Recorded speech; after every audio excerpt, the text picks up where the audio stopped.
কালকে মনসম্পদার দিন ভাতিজা মনসম্পদার যাবো আমরা কি উমানি দিয়েছিলাম না শুনছি তো বাইক নিয়ে উমানি গেছে আমার সময় কেমন তুমি এমনি পাশেই একটা ছবি গাড়ির সাথে করে দেখা লাগছে এটা শুনছি এলাকাবাসী ফোন করে আমরা গিয়েছি হসপিটাল যে গাড়িটা দিয়ে হসপিটাল নিয়ে দিয়ে আসছে আয়া বলছে এই গাড়ি কোনো ডেট ডাক্তারের কাছে কোনো কথাবার্তা কইছে না না করে গাড়িটা ভাড়া দিয়ে গাড়ি চালক আয়া বলছে আয়া বলে পরে আমরা জীবিত রেফার করতে আমরা জীবিত দিয়ে আসছি নিয়ে আনার পরে ডাক্তার জানজীবন করছে করার পরে এখন কিছু অপারেশন লাগবো অপারেশন করার মতো ওনার মতো নেওয়াও ছিল না তার কারণে এবং স্যারগুলো যোগাযোগ করছে এবং স্যার ডাক্তার ফোন করছে তারা আছে আজ তারা চেষ্টা কালকে কোন সময় সে ঘটনা? তারপরে তো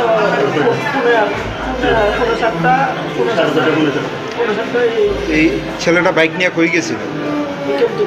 বাইক টাকা বাইকটা আমরা তো বাইকে সব কোন বাইকটা দিচ্ছে আমরা তো দেখছি না বা আমরা সবাই বললো গাড়ি সরকার বাইক আছে কার বাইক দিচ্ছে কি গাড়ি ধাক্কা দিছে?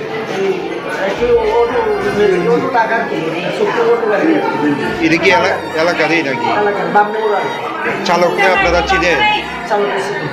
এখন অব্দি পুলিশরা জানাইছেন নি আপনারা? এখন কি মামলা করবে চালকের বিরুদ্ধে? ছেলেটার নাম কি?